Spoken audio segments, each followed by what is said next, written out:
നമസ്കാരം. കലാകൗമുദി ഓൺലൈനിലേക്ക് സ്വാഗതം.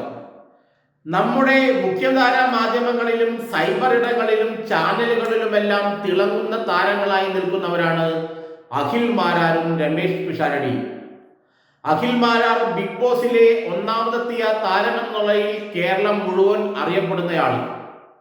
രമേശ് പിഷാരടി ആകട്ടെ മികച്ച ഒരു ഹാസ്യതാരം, കോമഡി ആർട്ടിസ്റ്റ്, സിനിമാ സംവിധായകൻ എന്ന നിലകളിലും കേരളം മുഴുവൻ അറിയപ്പെടുന്നു.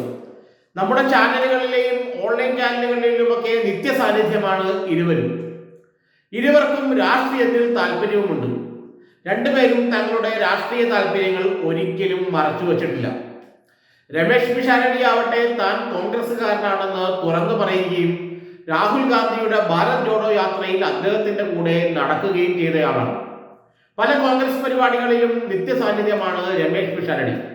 പലപ്പോഴും പിണറായി വിജയനെയൊക്കെ കളിയാക്കിക്കൊണ്ട് ജനങ്ങളെ കയ്യിലെടുക്കുന്ന, കോൺഗ്രസ് പ്രവർത്തകരെ കയ്യിലെടുക്കുന്ന തരത്തിലുള്ള പ്രകടനങ്ങളൊക്കെ ഇദ്ദേഹം കോൺഗ്രസ് സമ്മേളനങ്ങളിലും പരിപാടികളിലും നടത്താറുണ്ട്. ഇദ്ദേഹത്തെ വിളിക്കാൻ കോൺഗ്രസ് കമ്മിറ്റികൾ തമ്മിൽ വലിയ തലക്കിടിയാണെന്നും കേൾക്കുന്നുണ്ട്. അതുപോലെ തന്നെയാണ് അഖിൽ മാരാരും. അദ്ദേഹം വിവിധ രാഷ്ട്രീയ പാർട്ടികളിൽ പ്രവർത്തിച്ചെന്നാണ് പറയുന്നത്. അദ്ദേഹം BJPയുടെ നേതാവായിരുന്നു കുറെ കാലം.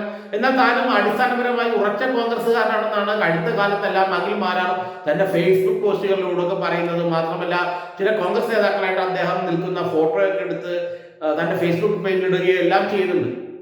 അങ്ങനെ ഇവർ രണ്ടുപേരും തങ്ങളുടെ കോൺഗ്രസ് രാഷ്ട്രീയ ചൈവ് ഒരിക്കലും മറച്ചു വച്ചിട്ടില്ല. എന്നാൽ ഇവർക്കൊരു ആഗ്രഹമുണ്ടായിരുന്നു, രണ്ടുപേർക്കും വരുന്ന നിയമസഭാ തെരഞ്ഞെടുപ്പിൽ കോൺഗ്രസ് സ്ഥാനാർത്ഥികളായി മത്സരിക്കണമെന്ന്. രമേശ് പിഷാരടിക്ക് താൻ ഇപ്പോൾ താമസിക്കുന്ന തൃപ്പൂണിത്തുറയിൽ നിന്നും ജനവിധി തേടണമെന്നായിരുന്നു ആഗ്രഹം. അഖിൽ മാരാർക്ക് കൊട്ടാരക്കരയിൽ നിന്നും കോൺഗ്രസ് സ്ഥാനാർത്ഥിയായി ജനവിധി തേടണം. എന്നാൽ ഇത് രണ്ടും നടക്കുകയില്ലെന്ന് കോൺഗ്രസ് നേതാക്കൾ പറഞ്ഞു കഴിഞ്ഞു. അഖിൽ മാരാർ ഏതായാലും അതുകൊണ്ട് പിന്മാറി. അഖിൽ മാരാർ കൊട്ടാരക്കരയിൽ മത്സരിക്കാൻ ശ്രമിക്കുന്നു എന്നറിഞ്ഞതോടെ ഈ കൊല്ലം DCCയിലും കൊല്ലത്തെ കോൺഗ്രസ് നേതാക്കളും സംസ്ഥാന തലത്തിൽ കൊല്ലത്തുള്ള നേതാക്കളും എല്ലാം പടവാളിലെത്തി അഖിൽ മാരാർക്ക് നേരെ വരികയായിരുന്നു അത്രേ. അതുകൊണ്ട് അഖിൽ മാരാർ തുറന്നു പറഞ്ഞു, നിങ്ങൾക്ക് താല്പര്യമില്ലെങ്കിൽ കോൺഗ്രസ് സ്ഥാനാർത്ഥിയാവാനൊന്നും ഞാനില്ല, പക്ഷേ ഞാനൊരു ഉറച്ച കോൺഗ്രസ്സുകാരനായിരിക്കും എന്നെ മരണം വരെ എന്നൊക്കെ അദ്ദേഹം ഫേസ്ബുക്കിലിട്ടു. കാരണം കോൺഗ്രസിൽ അങ്ങനെ കയറിയത് സ്ഥാനാർത്ഥിയാവുക അത്ര എളുപ്പമല്ല.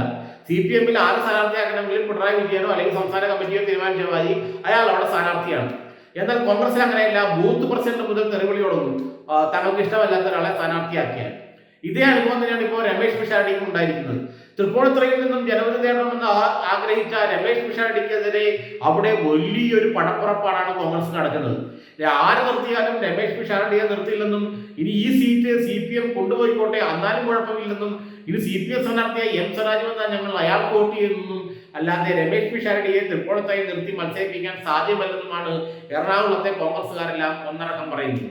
അങ്ങനെ ഈ രണ്ട് പ്രമുഖരുടെയും തിളങ്ങുന്ന താരങ്ങളുടെയും സ്ഥാനാർത്ഥി മോഹം ഇപ്പോൾ മുളയിലെ നുള്ളേണ്ടി വന്നു എന്നാണ് നമ്മൾക്ക് മനസ്സിലാക്കാൻ കഴിയുന്നത്. രമേശ് പിഷാരടിയും അഖിൽ മാരാരും ഏതായാലും കോൺഗ്രസ് സ്ഥാനാർത്ഥികളാവില്ല.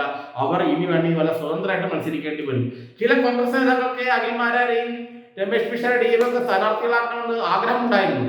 പക്ഷേ ആഗ്രഹം അവരുടെ മനസ്സിലിരിക്കത്തേ ഉള്ളൂ എന്ന് നമുക്കറിയാം. കാരണം കോൺഗ്രസ് ആണ് പാർട്ടി നേരത്തെ പറഞ്ഞ പോലെ തങ്ങൾക്ക് ഇഷ്ടമില്ലാത്തത് ആര് വന്നാലും അവനെ കാലുവാരി നിലത്തടിക്കും എന്നുള്ള കാര്യത്തിൽ ഒരു തർക്കവുമില്ല. ഇത് മനസ്സിലാക്കിക്കൊണ്ട് ഏതായാലും രമേശ് പിഷാരടിയും അഖിൽ മാരാരും കോൺഗ്രസ് സ്ഥാനാർത്ഥികളാകാനുള്ള തങ്ങളുടെ ആഗ്രഹം ഇപ്പോൾ പരണത്ത് വച്ചിരിക്കുകയാണെന്നാണ് ലഭിക്കുന്ന വിവരം. അത്ര ശക്തമായ എതിർപ്പാണ് ഇവരുടെ സ്ഥാനാർത്ഥിത്വത്തിനെതിരെ കോൺഗ്രസിൽ നിന്ന് ഉയർന്നത്. അത് ബൂത്ത് തലം മുതൽ KPCC തലം വരെ ആ എതിർപ്പ് ഉണ്ടായെന്നാണ് നമ്മൾക്ക് മനസ്സിലാക്കാൻ കഴിയുന്നത്.